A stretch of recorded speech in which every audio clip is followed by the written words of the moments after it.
Music, as an art form, is essentially playful. We say you play the piano.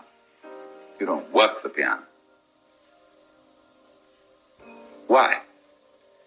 Music differs from, say, travel. When you travel, you are trying to get somewhere.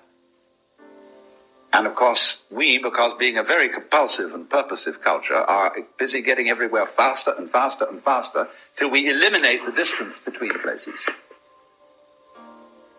I mean, with the modern jet travel, you can arrive almost instantaneously. What happens as a result of that is that the two ends of your journey become the same place. So you eliminate the distance, and you eliminate the journey. Because the fun of the journey is to travel, not to obliterate travel. So then, in music, though, one doesn't make the end of a composition the point of the composition. If that was so, the best conductors would be those who played fastest.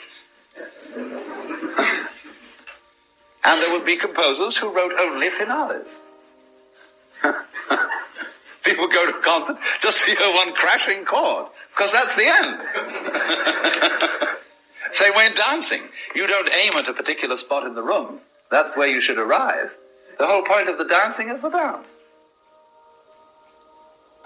Look at the people who live to retire and put those savings away. And then when they're 65, they don't have any energy left, they're more or less impotent, and they go and rot in an old people's, senior citizens community. Because we've simply cheated ourselves the whole way down the line. We thought of life by analogy with a journey, with a pilgrimage, which had a serious purpose at the end, and the thing was to get to that end, success or whatever it is, or maybe heaven after you're dead. But we missed the point the whole way along. It was a musical thing, and you were supposed to sing or to dance while the music was being played. But you had to do that thing. You didn't let it happen. And so, in this way, the human being sometimes becomes an organism for self-frustration. Let's take Korzybski called man a time binder. That means that he's the animal peculiarly aware of the time sequence. And as a result of this, is able to do some very remarkable things. He can predict. He studies what's happened in the past, and he says the chances are so-and-so of that happening again. So he predicts. Oh, this is very useful to be able to predict, because that has survival value. But at the same time, it creates anxiety. You pay for this increased survival ability involved in prediction by knowing that in the end you won't succeed. You're all going to fall apart by one way or another. It might happen tomorrow, it might happen 50 years from now. But it all comes apart in the end. And people get worried about that. They get anxious. So what they gained on the roundabout, they lost on the swings.